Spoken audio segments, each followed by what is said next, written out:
హిందువుల అత్యంత పవిత్రమైన పుణ్యక్షేత్రము, సాక్షాత్తు ఆ పరమశివుడి అత్యంత పవిత్రమైన నివాసము.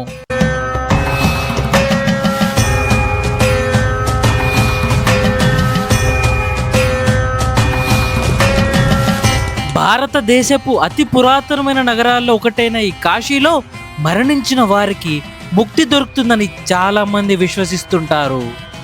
హిందువులు ఇక్కడికి రావాలని చెప్పేసి చాలా కోరుకుంటారు, కానీ ఎవరి వల్ల కూడా సాధ్యం కాదు. అది మనం అనుకుంటే అవ్వదు. సాక్షాత్తు ఆ శివయ్య ఇక్కడ పిలిపించుకుంటేనే, అతను అనుగ్రహిస్తేనే అవుతుందన్నమాట.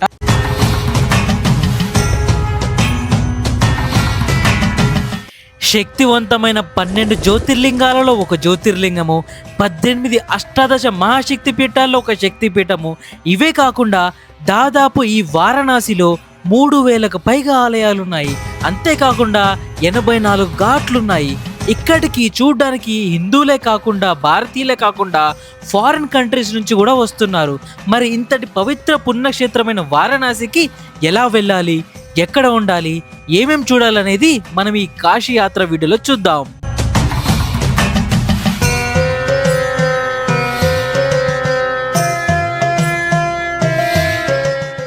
ఇది కళా నిజమా? అసలు నేను ఇంకా నమ్మలేకపోతున్నా. నేను ఎక్కడో కాదు, మన ప్రపంచంలోనే అతి ప్రాచీన నగరాల్లో ఒకటైన కాశీలో ఉన్నాను. దీనినే కాశీ అంటారు, వారణాసి అంటారు, ఇంకా బెనారస్ అని కూడా అంటారు. ఈ కాశీకి ఈ కాశీ గురించి ఎంత చెప్పినా కూడా చాలా తక్కువ. చాలామంది మన హిందువులు ఇక్కడికి రావాలని చెప్పేసి చాలా కోరుకుంటారు, కానీ ఎవరి వల్ల కూడా సాధ్యం కాదు. అది మనం అనుకుంటే అవ్వదు. సాక్షాత్తు ఆ శివయ్య ఇక్కడ పిలిపించుకుంటేనే, అతను అనుగ్రహిస్తేనే అవుతుందన్నమాట. ఈ కాశీ యాత్రకి మీరు కూడా రావాలంటే ఎలా రావాలి, ఎక్కడ ఉండాలి, ఏమేం ప్లేసెస్ చూడాలి కాశీలో, అంటే ఈ వారణాసిలో అనేది నేను ఈ వీడియోలో మొత్తంలో చెప్తాను. మీరైతే ఈ వీడియోని ఎండ్ వరకు చూసేయండి. మీరు కాశీ యాత్రకు వెళ్ళాలంటే ఫ్లైట్లో వెళ్ళొచ్చు, ట్రైన్లో వెళ్ళొచ్చు, బస్లో వెళ్ళొచ్చు, మీకు ఓన్ కార్ ఉంటే కార్లో కూడా వెళ్ళొచ్చు. మీరు ఫ్లైట్లో వెళ్ళాలంటే మీ ఆస్తులు అడుగుతున్నారు. ఈ కుంభమేళా టైంలో టికెట్ రేట్స్ వచ్చేసి చాలా హై కాస్ట్లీ ఉన్నాయి. మనం అంత బేర్ చేయలేము. 50,000 60,000 అంటే మనతో వల్ల కూడా కాదు. అది కూడా ఫ్యామిలీ అంతా వెళ్ళాలంటే 2 లక్షలు 3 లక్షలు అవుతుంది టికెట్ అయితే. సో మీరు ఈ ఫ్లైట్లో వెళ్ళాలనుకుంటే కుంభమేళా టైంలో కాకుండా వేరే మంత్స్లో చూసుకోవచ్చు. బస్సులో వెళ్ళాలన్నా కూడా అంత కంఫర్ట్ కూడా ఉండదు. నాకు తెలిసి ట్రైన్ అయితేనే చాలా బెస్ట్. నేనైతే సికింద్రాబాద్ నుంచి ట్రైన్ టికెట్ అయితే బుక్ చేసుకున్నాను. సికింద్రాబాద్ దానాపూర్ ఎక్స్ప్రెస్ నేను వెళ్ళబోయే ట్రైన్ నేమ్ వచ్చేసి. అంతేకాకుండా తెలంగాణ ఇంకా ఆంధ్రప్రదేశ్ నుంచి ఏ ట్రైన్స్ వారణాసికి అంటే కాశీకి వెళ్తాయో నేను డిస్క్రిప్షన్ లో పెడతాను. మీరు ఒకసారి డిస్క్రిప్షన్ ని చెక్ చేయండి ట్రైన్ నేమ్స్. నేను ఎక్కబోయే ఈ Secunderabad to Danapur super fast express train ఏదైతే ఉందో ఇది లాస్ట్ కి బీహార్ వరకే తేలుతుంది. మధ్యలో చాలా మంది ఉత్తరప్రదేశ్ పీపుల్, బీహార్ పీపుల్ ఎక్కుతా ఉంటారు కాబట్టి నేను స్లీపర్ టికెట్ ని వాటిని అయితే అవాయిడ్ చేశాను. సెకండ్ టైర్ ఏసీలు అయితే టికెట్ అయితే బుక్ చేసుకున్నాను. ఈ ట్రైన్ ఎక్కితే బెనిఫిట్ ఏంటి అంటే మధ్యలో కుంభమేళా జరుగుతున్న ప్రయాగ్రాజ్ కూడా మీరు వెళ్ళొచ్చు. మీరు ఈ ట్రైన్ ఎక్కితే ప్రయాగ్రాజ్ కవర్ చేసుకోవచ్చు, వారణాసి కూడా వెళ్ళొచ్చు అనమాట. అంటే ఈ ట్రైన్ వల్ల 2 పుణ్యక్షేత్రాలకి అయితే మీరు వెళ్ళొచ్చు, ప్రయాగ్రాజ్ అండ్ వారణాసి. వారణాసి స్టేషన్ అంటే near by Deen Dayal Upadhyaya station దగ్గర దింపుతుంది. ఆల్మోస్ట్ వారణాసి మెయిన్ టెంపుల్కి, కాశీ విశ్వనాథ్ టెంపుల్కి 18 కిలోమీటర్ల దూరంలో అయితే ఉంటుంది. మీరు అక్కడ దిగి ఆ టెంపుల్కి నియర్ బై ఆటోస్ కానీ ఏదైనా వేసుకొని వెళ్ళిపోవచ్చు. ఎలాగో వెళ్తున్నాం కాబట్టి నేనైతే ప్రయాగరాజ్ జంక్షన్లో దిగి అక్కడ స్నానం చేసి అయితే వెళ్ళిపోదాం అని చెప్పేసి అయితే నేనైతే ప్రయాగరాజ్ జంక్షన్లో దిగాను. అక్కడ నుంచి డైరెక్ట్గా వెళ్ళిపోయి త్రివేణి సంగం ఘాట్ దగ్గర స్నానం అయితే చేశాను. ఈ కుంభమేళాకి సంబంధించిన ఫుల్ డీటెయిల్ వీడియో నా ఛానల్లో పెట్టాను, చాలా బాగుంటుంది, వీలైతే వెళ్ళి చూడండి. కుంభమేళా జరుగుతున్న ప్రయాగరాజ్లో త్రివేణి సంగమం దగ్గర స్నానం చేసి అక్కడే షూటింగ్ అంతా చేసుకున్నాను కుంభమేళా గురించి. దాని తర్వాత ప్రయాగరాజ్ బస్ స్టాప్ దగ్గరకు వచ్చాను. అక్కడ నుంచి వారణాసికి వెళ్ళడానికి మీకు రెడీగా బస్సెస్ ఉంటాయి అండ్ బయట కార్స్ కూడా ఉంటాయి. బస్ స్టాప్ లో వారణాసికి వెళ్లే బస్సు నిండడానికి చాలా టైం పడుతుందని చెప్పేసి బయటే ఉన్న నేను కార్ అయితే ఎక్కేసాను. దాదాపు 120 కిలోమీటర్స్ అయితే ఉంది. 2 గంటల్లో దింపేశాడు. నాకు 350 రూపాయలు అయితే ఛార్జ్ చేశాడు. అలా నేను మన ప్రపంచంలోనే అతి ప్రాచీన నగరమైన వారణాసికి వచ్చాను. దీనిని కాశీ అని కూడా అంటారు, బెనారస్ అని కూడా అంటారు. అండ్ ఇక్కడికి రాగానే ఒక పాజిటివ్ వైబ్ అనేది నాకు కనిపించింది, చాలా పాజిటివ్ అనిపించింది. మీరు ఈ వారణాసిలో బస్ స్టాప్ దగ్గర దిగినా, లేదా రైల్వే స్టేషన్ దగ్గర దిగినా సరే, మీకు ఓలా, ర్యాపిడో, ఉబర్ ఉంటాయి. అండ్ ఎలక్ట్రిక్ ఆటోస్ గూడా ఉంటాయి. ఈ షేర్ ఆటోస్ అంటారు వీటినే. వీటిలో కొంచెం పర్ పర్సన్‌కి రూ. 20 30 చార్జ్ చేస్తారు. అంటే మీరు వెళ్ళే డిస్టెన్స్‌ని బట్టి చాలా తక్కువ ఉంటుంది. షేర్ ఆటో గాబట్టి. లేదా మీకు షేర్ ఆటో వద్దు, పర్సనల్‌గా ఆటో ఏమైనా కావాలి, కార్ ఏమైనా కావాలంటే మీరు ఓలా, ర్యాపిడో ఇవైతే ట్రై చేసుకోవచ్చు. దాంట్లో యాప్‌లో ఎంత చూపిస్తే మీరు అంత పే చేసుకొని మీరు ఎక్కడ దిగాలనుకుంటున్నారో అక్కడైతే దిగేసేయొచ్చు. మరి ఈ కాశీ గురించి చెప్పుకోవాలంటే మన అమ్మమ్మల, తాతయ్యల కాలంలో ఈ కాశీకి వెళ్ళాలంటే కాటికి వెళ్ళొచ్చిన దాని విధంగానే భావించేవారంట. ఎందుకంటే అప్పట్లో సరైన సౌకర్యాలు గూడా లేవు. చాలామంది కాలినడకనే వాళ్ళున్న ప్లేస్ నుంచి కాలినడకనే ఈ కాశీకైతే వెళ్ళేవారంట. చాలా ఇబ్బందులు గూడా పడేవారంట. అండ్ వెళ్ళిన వాళ్ళు గూడా అక్కడే చాలామంది స్థిరపడిపోయేవాళ్ళంట. అండ్ అక్కడనే ఉండిపోయేవాళ్ళంట. ఎవరైతే కాశీకి వెళ్ళి మళ్ళీ అదే కాలినడకన తిరిగి వాళ్ళ సొంత ఊరికొచ్చేవాళ్ళో వాళ్ళని చాలా అద్భుతంగా చూసేవారంట. వాళ్ళని ఒక వింతలాగా చూసేవారంట. ఎందుకంటే ఏదో సాధించిన వాళ్ళలాగా వాళ్ళనైతే చూసేవారంట. అప్పట్లో అంత కష్టంగా ఉండేది ఈ కాశీ వెళ్ళడం అనేది. కానీ ప్రెజెంట్ ఇప్పుడైతే ట్రాన్స్‌పోర్ట్ పెరిగాయి. బసెస్ గాని, ఫ్లైట్స్ గాని, ట్రైన్స్ గాని, కార్లు గాని ప్రతి ఒక్కటి అవైలబుల్‌గా ఉన్నాయి మనం వెళ్ళడానికి. మనం ప్రెజెంట్ ఇప్పుడు ఈ షేర్ ఆటోలో ఆ కాశీ విశ్వనాథుని ఆలయం నియర్ బై ఉన్న ఏదైనా హోటల్ కానీ, ఆశ్రమం కానీ, ధర్మశాల ఏదైనా ఉంటే మనం అందులో స్టే చేయడానికైతే ఉందాం. వెళ్లి పోయి చూద్దాము. మీరు ఏదైనా ధర్మశాలలో ఉండాలంటే కాశీ విశ్వనాథన్ ఆలయానికి దగ్గరలో మీకు జైన్ మందిర్ ధర్మశాల ఉంటుంది. దీంట్లో 600 అయితే తీసుకుంటాడు రూమ్‌కి. లేదా మీరు తెలుగువారి ఆశ్రమాల్లో ఉండాలంటే మీకు సైకిల్ స్వామి ఆశ్రమం ఉంటుంది. అంతేకాకుండా శ్రీ రామతారక ఆంధ్ర ఆశ్రమం కూడా ఉంటుంది. ఈ ఆశ్రమాల్లో మొత్తం మన తెలుగు వాళ్ళే ఉంటారు. అండ్ వీటి చుట్టుపక్కల కూడా మనకి సంబంధించిన తెలుగు వాళ్ళకి సంబంధించిన ఆశ్రమాలు కూడా ఉంటాయి. షాప్స్ కూడా ఉంటాయి. కాకపోతే వీటిలో ఉండాలంటే చాలా ముందుగానే ఎర్లీగానే బుకింగ్ చేసుకోవాలి. చాలా టఫ్ ఉంటది వీటిలో మనం ఉండాలి అంటే. అండ్ ఇవి 2 కూడా పక్కపక్కనే ఉంటాయి చూడండి. సైకిల్ స్వామి ఆశ్రమము, ఇంకా శ్రీ రామతారక ఆంధ్ర ఆశ్రమం అనేవి. ఈ ఆశ్రమాలు కానీ, ధర్మశాలలు కానీ మాకు వద్దు అనుకుంటే మీరు హోటల్ బుకింగ్ ఏదైనా యాప్‌లో కానీ మీరు ఓపెన్ చేస్తే ఈ వారణాసిలో 3 స్టార్ హోటల్స్ గానీ, 4 స్టార్ హోటల్స్ గానీ మీకు చాలా కనిపిస్తాయి. కొన్ని వేలలో హోటల్స్ ఉంటాయి. కాకపోతే వీటి కాస్ట్ కొంచెం ఎక్కువ ఉంటుంది. అండ్ కొన్ని హోటల్స్ అయితే వీళ్ళు కాంప్లిమెంటరీగా బ్రేక్‌ఫాస్ట్ కూడా వీళ్ళైతే పెడతారు. అండ్ హోటల్ కాస్ట్ వచ్చేసి పర్ డేకి అంటే పర్ నైట్‌కొచ్చేసి 2500 గానీ, 3000 గానీ, 4000 గానీ అయితే ఉంటాయి. మాకు బడ్జెట్‌తో ఎలాంటి సంబంధం లేదు. మేము ఫ్యామిలీతో వచ్చాము. కొంచెము ఫ్రీగా ఉంటాము అనుకుంటే మీరు ఇలాంటి హోటల్స్ చాలా అయితే కనిపిస్తాయి. మీరు హోటల్ బుకింగ్ యాప్స్ ఏవైనా సరే చూసుకొని వాటి రేటింగ్స్ చూసి, రివ్యూస్ చూసి మీరైతే ఉండొచ్చు. అండ్ నేను స్టే చేసిన హోటల్ అయితే ఇది కూడా వన్ ఆఫ్ ది హోటలే. నేను స్టే చేసిన హోటల్ పేరొచ్చి గణేష ప్యాలెస్. ఇది కూడా బానే ఉంటుంది, పర్లేదు. మీరు కాశీ విశ్వేశ్వరుని దర్శించుకునే ముందు మొట్టమొదటగా కాలభైరవుని అయితే దర్శించుకోవాలి. కాలభైరవుని ఎందుకు దర్శించుకోవాలంటే అతని అనుమతి లేనిదే మీరు కాశీ విశ్వేశ్వరుని అయితే దర్శించుకోవడానికి వీల్లేదనమాట. ముందు కాలభైరవుడి అనుమతి అయితే మనం తీసుకోవాలి. ముందు కాలభైరవుడి ఆలయానికి వెళ్ళిపోయిన తర్వాత మనము ఆ కాశీ విశ్వేశ్వరుని దర్శనం చేసుకోవాలి. అండ్ లేట్ చేయకుండా మనం ఇప్పుడు అర్జెంటుగా కాలభైరవుని అయితే దర్శనం చేసుకుందాము. మనం ఇక్కడ చేసుకుంటే అక్కడ కాలభైరవ టెంపుల్కి యారో మార్క్ కనిపిస్తుంది చూసారా. మనమైతే ప్రజెంట్ ఇప్పుడు ఆ యారో మార్క్ ఎటైతే చూపిస్తుందో అటైతే వెళ్ళిపోవాలి. తీరా చూస్తే మొత్తం ట్రాఫిక్ జామ్ అయిపోయింది ఇక్కడ. కాలభైరవ ఆలయానికి వెళ్ళే ముందు మీకు షాపింగ్ చేసుకోవడానికి, బట్టలు కొనుక్కోవడానికి చాలా షాప్స్ అవి కనిపిస్తూ ఉంటాయి. అండ్ ఈ రూట్లో స్ట్రైట్కి వెళ్ళిపోతే మీకు కాలభైరవ ఆలయం కనిపిస్తూ ఉంటుంది. మనం ఇప్పుడు ఆ కాలభైరవ ఆలయానికి నడుచుకుంటూ వెళ్ళిపోదాము. ఇక్కడ ఆలయాలనే మీకు బై వాక్లోనే ఉంటాయి, వాకింగ్ డిస్టెన్స్లోనే. మీరు నడుచుకుంటూ వెళ్ళిపోవచ్చు చుట్టూ అంతా తిరిగి. ఇక లేట్ చేయకుండా మనమైతే వెళ్ళిపోదాము కాలభైరవ ఆలయానికి. ఇక్కడ జనాలందరూ కొత్తగా ఉన్నారు. ఉత్తరప్రదేశ్ స్టేట్ అంటే ఎలా ఉంటుందో తెలుసు కదా. మొత్తం ఇక్కడ రిక్షాస్ కనిపిస్తూ ఉన్నాయి. మనం రిక్షా రైడ్లో కూడా వెళ్ళొచ్చు కావాలంటే. రిక్షాస్ కూడా ఉన్నాయి. ఎలక్ట్రిక్ రిక్షాస్ ఉంటాయి, అంటే ఎలక్ట్రిక్ ఆటోస్ అవి కూడా ఉన్నాయి. వాటిలో కూడా వెళ్ళిపోవచ్చు. ఇక్కడ ఫుల్ ట్రాఫిక్ ఉంది. సౌండ్ పొల్యూషన్ ఎక్కువ ఉంది. ఊకే హార్న్ కొడుతూ ఉన్నారు, లగాయించుకొని మరి హార్న్ కొడుతున్నారు. అదే పనిగా సౌండ్ పొల్యూషన్ ఎక్కువ ఉంది. ఇప్పుడు మీకు వీడియోలో కూడా మీకు వినిపిస్తూనే ఉంటుంది సౌండ్. చాలా గట్టి కొడుతున్నారు హార్న్ అయితే. సో అవన్నీ పక్కన పెడితే మనము దర్శనం కంప్లీట్ చేసేసుకుందాం ఫస్ట్. ఎంత తొందర అయితే అంత తొందరగా. మనకు చాలా కవర్ చేసే ఉన్నాయి. కాలభైరవ ఆలయము, మృత్యుంజయ ఆలయము, వారాహి అమ్మవారు, ఇంకా కాశీ విశాలాక్షి, కాశీ విశ్వేశ్వరుడు, ఇంకా చాలా ఘాట్లు వెళ్ళాలి, ఇంకా దశాశ్వమేధ ఘాట్కి వెళ్ళాలి, హారతి చూడాలి, చాలా ఉన్నాయి. అవన్నీ కవర్ చేయాలి మనం ఇప్పుడు. మనం ఫైనల్గా ఈ కాలభైరవ మందిర్ దగ్గరికి వచ్చేసాము. ఇక్కడ కనిపిస్తుంది ఆర్చ్. మనం ఇక్కడ నుంచి స్ట్రైట్ వెళ్ళిపోతేనే మనకి కాలభైరవ మందిర్ వస్తూ ఉంటుంది. చాలా మంది ఇప్పుడే దర్శనం చేసుకొని వస్తూ ఉన్నారు. ఇక్కడ కనిపించే అందరు ఇప్పుడే దర్శనం చేసుకొని వస్తున్నారు. మనం కూడా లేట్ చేయకుండా దర్శనం చేసుకుందాము. ఇక్కడ చాలా మంది నుదుటి మీద బొట్లు చూడండి, ఇక్కడ వాళ్ళు రెడీగా పెడుతున్నారు. మనము ఘాటు దగ్గర పెట్టించుకుందాం బొట్టు అనేది. ఇక్కడైతే వద్దు, ఘాటు దగ్గర చాలా బాగుంటుంది. ఆ పండితులతో పెట్టించుకుందాం. ఇలా స్ట్రైట్కి వెళ్ళిపోతే మనకి కాలభైరవ మందిర్ వచ్చేస్తుంది. చాలా దూరం ఉంది అనుకుంటా. ఇక్కడ గల్లీలో నడుచుకుంటూ వెళ్ళిపోతే ఇటు చుట్టుపక్కల అన్ని షాప్స్ కనిపిస్తున్నాయి, చాలా షాప్స్ ఉన్నాయి. మ్యాక్సిమము ఈ కాశీ అన్న, వారణాసి అన్న, బెనారస్ అన్న ఒకటే, మీరు కన్ఫ్యూజ్ అవ్వద్దు.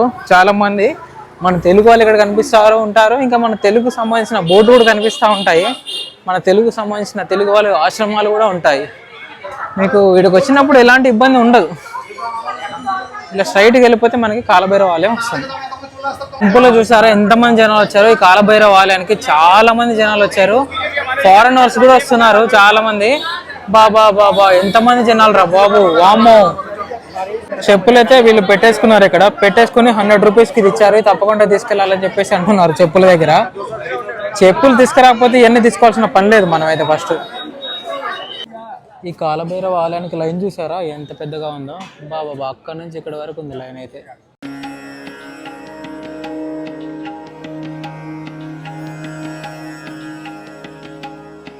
ఇప్పుడే కాలభైరవ దర్శనం అయితే అయిపోయింది. మ్యాటర్ ఏంటి అంటే, దర్శనం అయితే చేసుకుంటాం కదా, డబ్బులు డిమాండ్ చేస్తారు. నార్మల్గా ఇక్కడ పోయినా మీ తోచినంత ఏమని అంటారు కదా. ఇక్కడ వీళ్ళైతే 500 100 రూపాయలు 200, ఒకడైతే డైరెక్ట్గా 500 అంటాడు. దర్శనం అయిపోయిన తర్వాత వెనకాల మీద కొడతారు. అదైతే కొట్టించుకోండి, అదైతే నో ప్రాబ్లము. కాకపోతే అది కొట్టిన తర్వాత చేతికి తాడు కట్టి 500 డబ్బులు ఇవ్వకుండా పోతావా అది అంటున్నారు. అరే జనాల భక్తిని వీళ్ళు క్యాష్ చేసుకుంటున్నారు బాబు. కొంతమంది అయితే అసలు జనాలు ఎంతైతే వస్తున్నారో వాళ్ళని క్యాష్ చేసుకుంటున్నారు. ఇది మాత్రం నచ్చలేదు. నేనైతే గొడవపడ్డాను. అది తోచినంత ఇస్తారు కదా, నచ్చినంత ఇస్తారు కానీ మీరు డబ్బులు డిమాండ్ చేయడం అని గొడవపడ్డాను.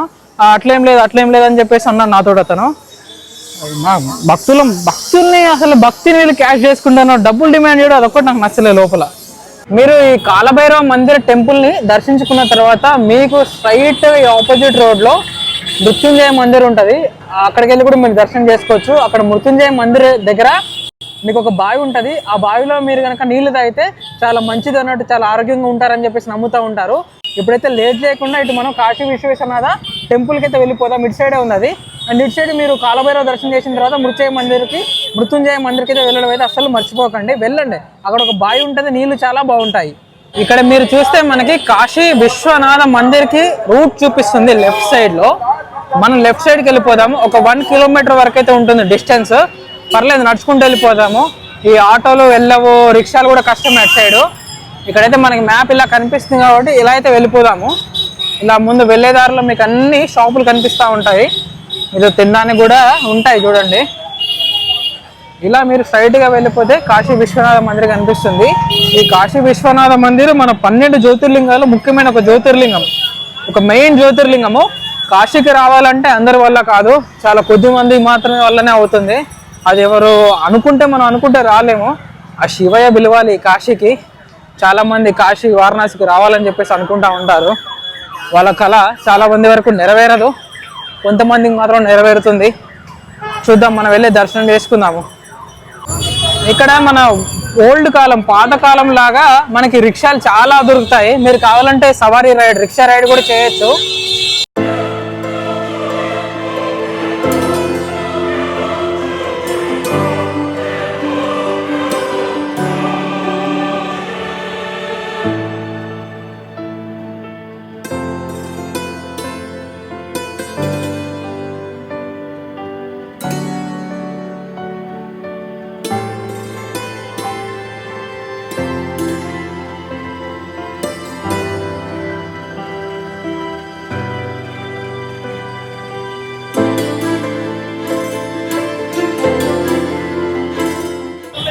ఫైనల్ గా శ్రీ కాశీ విశ్వనాథ ధామ్ 12 జ్యోతిర్లింగాలు అత్యంత శక్తివంతమైన ఒక జ్యోతిర్లింగం దగ్గరకు వచ్చాము. మీరు చూస్తే అక్కడ శివలింగాన్ని కూడా చూడొచ్చు. అక్కడ పూజారులు చేస్తున్నారు చూడండి, పూజ కనిపిస్తుంది కదా డిస్ప్లేలో. బాబా జనాలు మాత్రం చాలా మంది వచ్చారు. ఫైనల్ గా మనకి దర్శనం అయితే జరగబోతుంది. లేట్ చేయకుండా వెళ్ళి దర్శనం అయితే చేసేసుకుందాము. ఈ కాశీ విశ్వనాథుని ఆలయం దగ్గర టికెట్స్ తీసుకోవాలంటే సుగమ్ దర్శన్ తో టికెట్ తీసుకోవాలంటే 350 రూపీస్ అక్కడ ఉంది. అండ్ మీకు ఇక్కడ మీకు రుద్రాక్ష మాలతో సహా ఇస్తారు. ఇంకా రిమైన్ ఏవైతే ఉన్నాయో టికెట్ రేట్స్ ఇక్కడ చూసుకోవచ్చు. మీకు ఇక్కడ వెబ్సైట్ కూడా ఉంటుంది, చెక్ చేయండి. టికెట్స్ కావాలంటే మీరు ఇక్కడ తీసుకోవచ్చు, టెంపుల్ ముందే ఉంటుంది.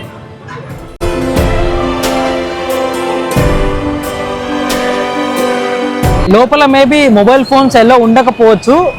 మొబైల్ ఫోన్స్ ఎలా ఉంటే నేను వీడియో తీసి చూపిస్తాను ఎలా ఉంటుంది అనేది. లేకపోతే మాత్రము లాకర్లో పెట్టేసి మొబైల్ ఫోన్ని దర్శనం అయితే చేసుకొని వచ్చేద్దాము. దర్శనం ఇప్పుడే అయిపోయింది. నాకు ఎంత హ్యాపీగా అనిపిస్తుంది అంటే అంత హ్యాపీగా అనిపిస్తుంది. నేనైతే ఇప్పటికీ నమ్మలేకపోతున్నాను. అమ్మా, 12 జ్యోతిర్లింగాల్లో ఒక ముఖ్యమైన జ్యోతిర్లింగాన్ని నేను దర్శించుకున్నాను, కాశీ విశ్వనాథుడిని. అసలు నాకు ఇది కళ నిజమా నాకు ఇప్పటికీ అర్థం కావట్లేదు. ఆ కళ్ళ దగ్గర నుంచి చూడగానే నాకు గూస్ బంప్స్ వచ్చాయి. నేను అస్సలకి నమ్మలేకపోతున్నాను. చాలా బాగుంది. ఇక్కడ మొత్తం మన తెలుగు వాళ్ళే కనిపిస్తున్నారు.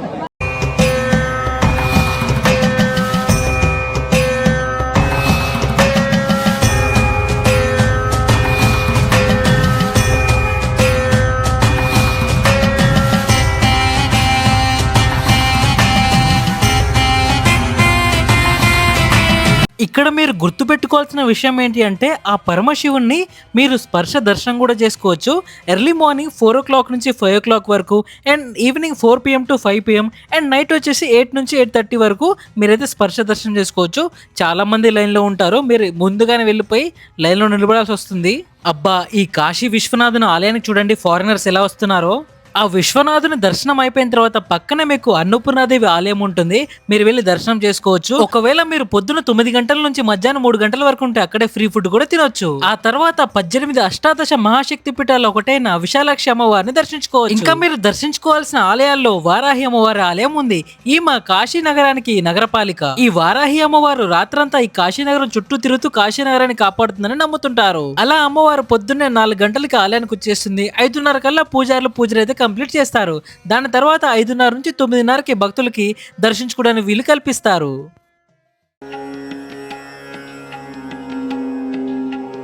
ఇప్పుడు మనము గంగాహారతి ఎక్కడైతే జరుగుతుందో ఆ ఘాట్ దగ్గరికి వచ్చాము. ఈ ఘాట్ పేరు వచ్చేసి దశ అశ్వమేధ ఘాట్. మీరు వారణాసికి వస్తే మాత్రము ఈ గంగాహారతి అస్సలు మిస్ అవ్వకండి, చాలా బాగుంటుంది. వర్షం వచ్చినా, ఎండొచ్చినా, గాలి వచ్చినా, ఏదొచ్చినా కూడా ఈ గంగాహారతి అయితే ఆగదు. సాయంత్రం 6 గంటలకల్లా గంగాహారతి స్టార్ట్ అయిపోతుంది. మీరు ఎక్కడున్నా సరే ముందు వచ్చేసేయండి. 6 గంటలకు స్టార్ట్ అవుతుంది కాబట్టి కొంచెం ముందు వస్తే మీరు కొంచెం ముందు ప్లేస్లో కూర్చోడానికి ప్లేస్ అయితే దొరుకుతుంది. చూస్తున్నారు కదా, చాలా మంది జనాలు అయితే ఉన్నారు. గంగాహారతి అయితే నడుస్తుంది. ఈ గంగాహారతి అస్సలు మిస్ అవ్వకండి మీరు వస్తే, వారణాసికి వస్తే.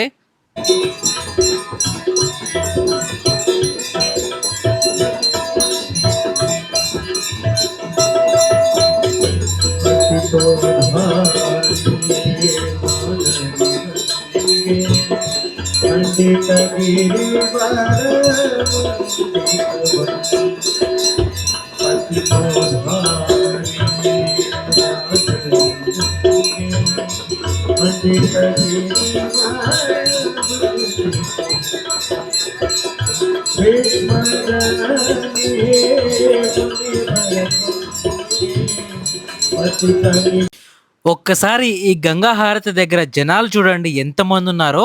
దేశ నలుమూలల నుంచి ఎక్కడెక్కడి నుంచో వచ్చారు. చాలా మంది ఫారినర్స్ కూడా కనిపిస్తున్నారు. వాళ్ళు వచ్చి డాక్యుమెంటరీస్, ఫొటోస్ అవి తీసుకుంటా ఉన్నారు. వాంబో, మామూలు క్రౌడ్ కాదు ఇక్కడ, చాలా హెవీ క్రౌడ్ అయితే ఉంది.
జై జై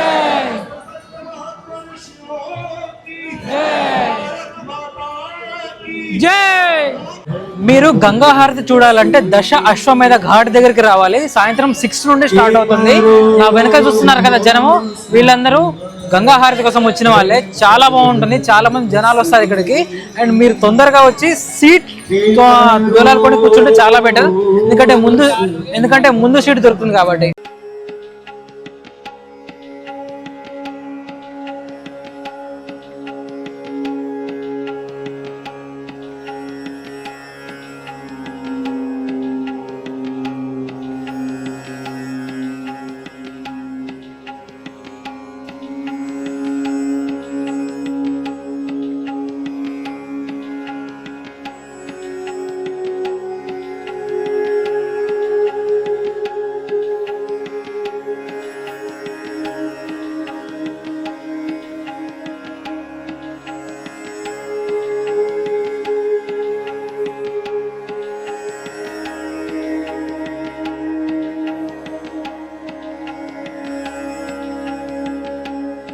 కొంచెం ఎర్లీగా వస్తే ముందు ప్లేస్ దొరికే ఛాన్స్ అయితే ఉంటుంది. మనకైతే ముందు ప్లేస్ దొరికితే చాలా బాగుంటుంది చూడడానికి గంగా హారతి. అండ్ పక్కన మీరు బోట్స్ కూడా ఉంటాయి. ఆ బోట్స్ ఎక్కి మీరు రైడ్ కూడా చేయొచ్చు. అండ్ మీకు ఘాట్స్ అన్ని కూడా చూపిస్తూ ఉంటాడు. ఆ బోట్స్ దగ్గర మీకు కొంచెం బార్గెనింగ్ చేయాల్సి ఉంటుంది. 10 మంది తీసుకెళ్లే బోట్ ఉంటాయి, 20 మందిని తీసుకెళ్లే బోట్ ఉంటుంది. మీరు పర్సనల్గా ప్రైవేట్గా తీసుకెళ్లే బోట్స్ కూడా ఉంటాయి. దానికి మీరైతే రేట్ మాట్లాడుకొని తీసేసుకోండి. అండ్ పక్కనే ఫోటోగ్రాఫర్స్ కూడా ఉంటారు. నా వెనకాల ఫోటోషూట్ జరుగుతూ ఉంది కదా, ఫొటోస్ కూడా దింపుతూ ఉంటారు. 5 ఫొటోస్కి 150, 100, 120 అలా తీసుకుంటూ ఉంటారు. కానీ మీరు ఈ గంగా హారతి మాత్రం అస్సలు మిస్ అవ్వకండి. చూడడానికి చాలా బాగుంటుంది. వారణాసిలో చాలా అంటే చాలా బాగుంటుంది. ఇప్పుడే దశాశ్వమేధ ఘాట్ దగ్గర బోట్ రైడ్ చేస్తున్నాము. పర్ పర్సన్ 100 రూపీస్ తీసుకున్నారు. ఈ బోట్ రైడ్ లో మనకి హరిశ్చంద్ర ఘాట్, మణికర్ణిక ఘాట్ మొత్తము రైడ్ తీసుకొని వస్తాడు. ఇక్కడైతే చాలా మంది వచ్చినారు. వీళ్ళలో మన తెలుగు వాళ్ళు కూడా చాలా మంది ఉండే ఛాన్స్ ఉంది. వా వా వా వా వా. ఇప్పుడే దశాశ్వమేధ ఘాట్ నుండి గంగా హారతి జరిగే ప్లేస్ నుండి బోట్ రైడ్ స్టార్ట్ అయిపోయింది. వా, ఈయనే మన బోట్ నడుపుతున్న వ్యక్తి. తెడ్డును పెట్టాడట, కర్రలాగా పెడుతున్నాడు. దాన్ని తీసుకొని వెళ్ళిపోతాడు మనల్ని. వా వా వా వా వా వా. చూస్తున్నారా, అక్కడే హారతి జరుగుతుంది ఎగ్జాక్ట్ గా అదే ప్లేస్ లో మనకి. ఇప్పుడే మనము బోట్ రైడ్ ఎక్కేసి హరిశ్చంద్ర ఘాట్ ఇంకా మణికర్ణిక ఘాట్ చూడబోతున్నాము. ఈ ఘాట్స్ కి చాలా స్పెషాలిటీ ఉన్నాయి అండ్ చాలా పాత ఘాట్స్ కూడా. ఇక్కడ నిత్యము 24 గంటలు చితి వెలుగుతూనే ఉంటుంది, మంటలు వస్తూనే ఉంటాయి. అక్కడికి వెళ్ళాక నేను ఆ ఘాట్స్ అనేవి చూపిస్తాను. జై.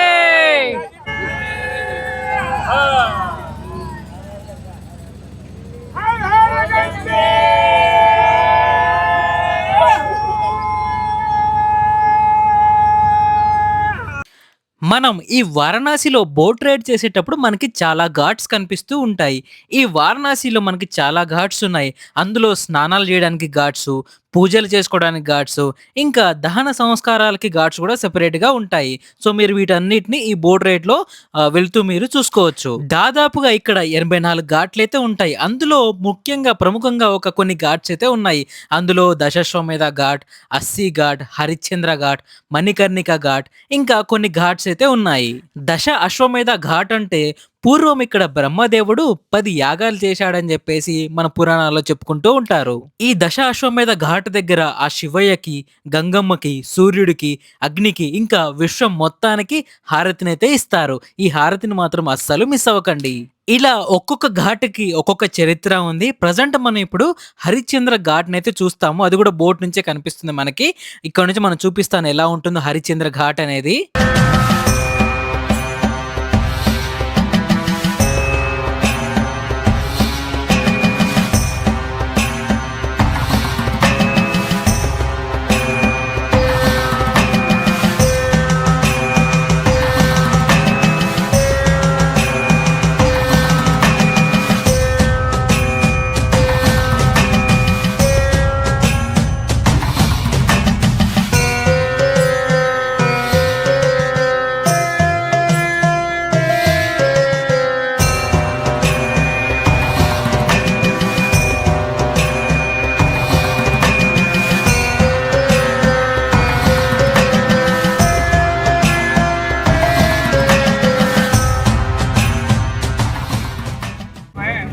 మీకు ఎదురుగా కనిపిస్తుంది కదా, మంటలు వస్తున్నాయి, అదే హరిశ్చంద్ర ఘాట్ అన్నమాట. అక్కడ మీకు కనిపించేది హరిశ్చంద్ర ఘాట్.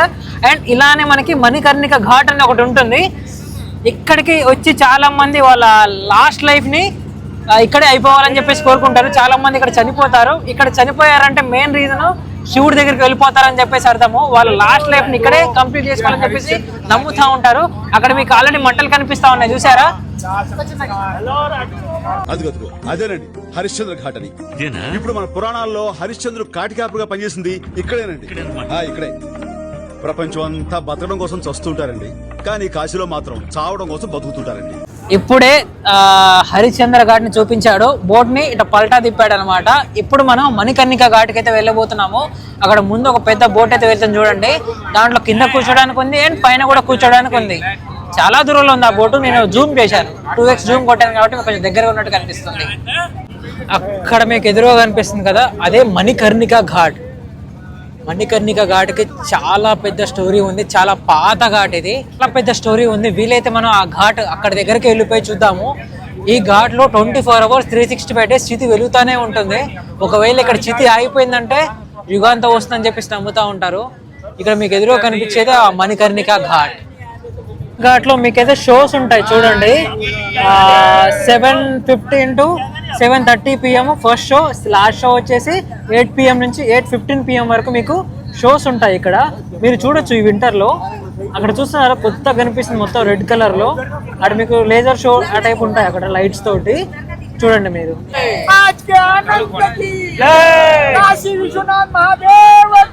జై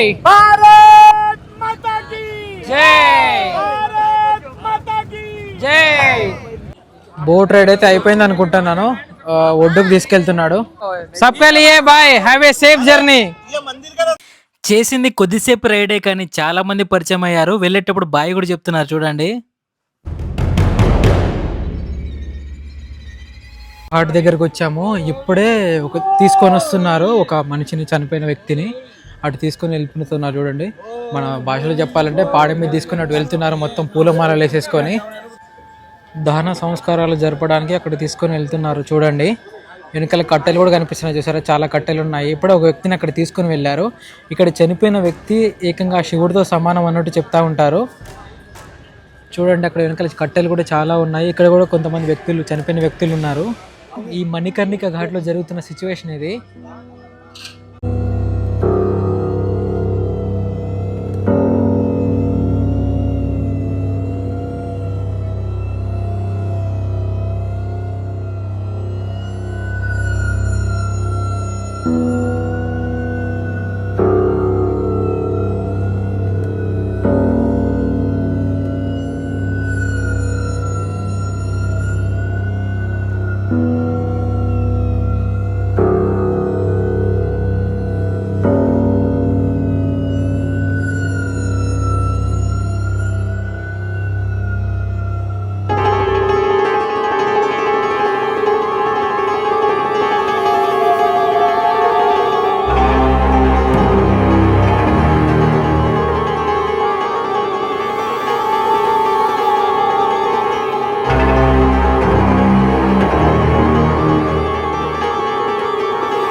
ఇక్కడ మీరు చూస్తే ఆల్రెడీ ఒక వ్యక్తి చనిపోయేది చూస్తున్నాము. చితిలు కాలేస్తూ ఉన్నారు. ఈ మణికర్ణిక ఘాట్లు చనిపోయిన వాళ్ళ ఆత్మలతోటి డైరెక్ట్ గా వచ్చి ఆ శివుడే మాట్లాడతారని చెప్పేసి చాలా మంది నమ్ముతూ ఉంటారు. ఇంకా మధ్యాహ్నం 12 గంటలకి దేవతలందరూ ఆ శివుడి అనుగ్రహం కోసం ఇక్కడికి వస్తారని చెప్పేసి, ఇక్కడ స్నానం చేస్తే ఏదో ఒక దేవుడి కంట్లో పడతామని, మనకి మోక్షం కలుగుతుందని, పుణ్యం తగులుతుందని చెప్పేసి చాలా మంది అయితే నమ్ముతా ఉంటారు. ఈ మణికర్ణిక ఘాట్కి ఆ పేరు ఎలా వచ్చిందంటే, శివుడు భార్య సతీదేవి మరణించినప్పుడు శివుడు ఎంతో బాధతోటి, కోపంతోటి ఊగిపోతా ఉంటాడు. ఆ శివునికి విముక్తి కలగడానికి విష్ణుదేవుడు ఏం చేస్తాడంటే తన విష్ణు చక్రంతోటి ఆ సతీదేవి యొక్క శరీర భాగాల్ని 51 ముక్కలుగా చేస్తాడు. ఆ 51 ముక్కలు ఒక్కొక్క ప్లేస్‌లో పడతాయి. ఆ పడిన ప్లేసులన్నీ శక్తి పీఠాలుగా అయ్యాయి. ఇందులో 18 అష్టాదశ మహాశక్తి పీఠాలు గూడా ఉన్నాయి. ఈ కాశీలో ఈ మణికర్ణిక దగ్గర సతీదేవి చెవి పోగులైతే పడిపోతాయి. చెవి పోగుల్ని మణికర్ణిక అని గూడా అంటారు. అందువలన ఇక్కడ దానికి మణికర్ణిక ఘాట్ అనే పేరైతే వచ్చింది. ఈ మణికర్ణిక ఘాట్‌లో కానీ, హరిశ్చంద్ర ఘాట్‌లో కానీ దాదాపు రోజుకి 1200 నుంచి 1400 వరకు శవాలు కాలుతూనే ఉంటాయి. అండ్ ఇక్కడున్న వాళ్ళకి అదే జీవనాధారము. మీరు చూస్తే ఇక్కడ షాప్స్ గూడా కనిపిస్తా ఉన్నాయి. పక్కనే పెద్ద పెద్ద కర్రలు, మొద్దులు గూడా కనిపిస్తా ఉంటాయి. ఆ దహన సంస్కారాలకి కావాల్సిన ప్రతి ఒక్క వస్తువులు ఏవైతే ఉంటాయో వాళ్ళు అమ్ముతూనే ఉంటారు. వీళ్ళు రోజు చూస్తా ఉంటారు గాబట్టి వీళ్ళకైతే అలవాటుగా అయిపోయింది. మనమైతే మన ఊర్లలో ఇలాంటివేమైనా చూస్తే చాలా దూరంగా ఉంటాం. దగ్గరికి గూడా వెళ్ళము. చాలా భయంగా గూడా ఉంటుంది. సెన్సిటివ్ పీపుల్ ఎవరైనా ఉంటే ఈ ఈ పార్ట్ ఏదైతే ఉందో దాన్నైతే స్కిప్ జేయండి. వీళ్ళైతే డైలీ చూస్తారు గాబట్టి వీళ్ళకైతే అలవాటయిపోతుంది. చూడండి చాలామంది వాళ్ళు రెగ్యులర్‌గా వర్క్ జేసే విధానంగానే ఉన్నారు. ఇవన్నీ వారణాసి, కాశీ గల్లీలు చూడండి ఎలా ఉన్నాయో. అన్ని చిన్న చిన్న సందులే ఉన్నాయి. చాలా పురాతన ప్రాచీన నగరం కాబట్టి అన్ని గల్లీలు ఇరుకిరుకుగా ఉంటాయి. చాలా దగ్గరలోనే ఉంటాయి చూడండి. లెఫ్ట్ సైడ్‌లో, రైట్ సైడ్‌లో ఇక్కడనే షాపులు ఉన్నాయి, ఇక్కడ ఇల్లులు ఉన్నాయి. పైన చూడండి చాలా పాతకాలం నాటి కట్టడాలు. మీరు షాపింగ్ కావాలంటే షాపింగ్ చేసేసుకోవచ్చు. ఇక్కడ నియర్ బై వాకులో అన్ని ఘాట్స్‌కి వెళ్ళొచ్చు. కావాలంటే బోట్ రైడ్ కూడా చేయొచ్చు. ఇలాంటి గల్లీలలో షాపింగ్ చేయొచ్చు. మీరు చూస్తూ ఉంటారు కదా బెనారస్ చీరలు అని చెప్పేసి, అవి కాశీ చీరలే. మీరు కన్ఫ్యూజ్ అవ్వద్దు, కాశీ, వారణాసి, బెనారస్కి అన్నీ ఒకటే. బనారస్ చీరలు కూడా ఇక్కడ నుంచే తీసుకొచ్చి మీకు అమ్ముతూ ఉంటారు.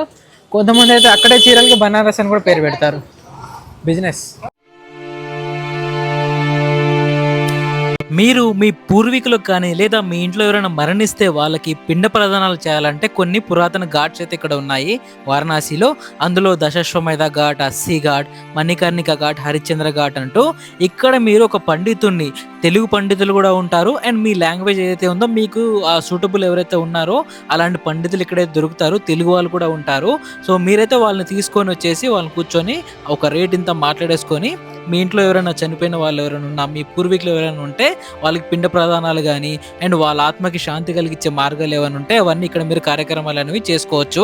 మన హిందువుల విశ్వాసాల ప్రకారము చనిపోయిన వ్యక్తి ఎవరైతే ఉన్నారో అతని ఆత్మ లేదా ఆమె ఆత్మ ఈ ప్రపంచాన్ని విడిచిపెట్టడానికి టైం అయితే పడుతుంది, ఈ ప్రపంచంలో ఉంటుంది. ఎప్పుడైతే పిండ ప్రదాన కార్యక్రమం ముగుస్తుందో వాళ్ళకి ఆత్మకి శాంతి కలుగుతుందని చెప్పేసి, విముక్తి కలుగుతుందని చెప్పేసి నమ్ముతూ ఉంటారు. ఇంకా మీరు ఈ కాశీకి వచ్చినప్పుడు ఈ గంగా నీటిని తీసుకెళ్ళడానికి ఇక్కడ వీళ్ళ షాప్స్ దగ్గర అయితే వీళ్ళైతే ఆ జగ్స్ కానీ, క్యాన్స్ కానీ, వాటర్ బాటిల్స్ కానీ అయితే అమ్ముతా ఉన్నారు. మీరు కూడా కొనుక్కొని తీసుకొని వెళ్ళిపోవచ్చు. ఇక్కడ వేరే షాప్స్ కూడా ఉన్నాయి. ఆ డివోషనల్ సంబంధించిన ట్రెడిషనల్ బట్టలు ఏవైతే ఉన్నాయో వాటిని కూడా అమ్ముతా ఉన్నారు. అండ్ రకరకాల షాపింగ్ సంబంధించిన ఐటమ్స్ కూడా వీళ్ళైతే అమ్ముతా ఉన్నారు.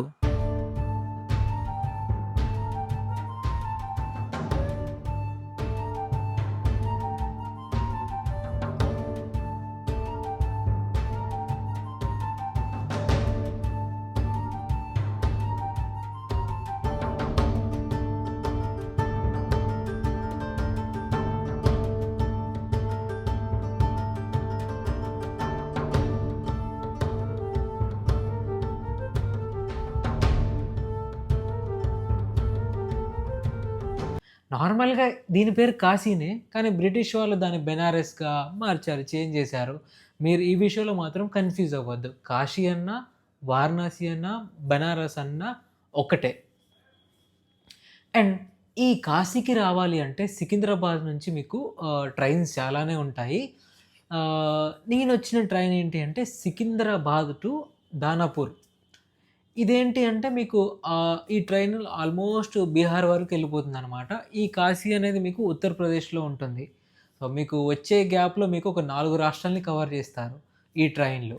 మీరు రావాలి అనుకుంటే స్లీపర్ అలాంటివి బుక్ చేసుకోకండి. ఎందుకంటే ఉత్తరప్రదేశ్ ఇంకా బీహార్ వాళ్ళు వస్తూ ఉంటారు కాబట్టి వాళ్ళు వచ్చేసి ఆడ మీ సీట్‌లో కూర్చోవడం అదంతా ఉంటుంది.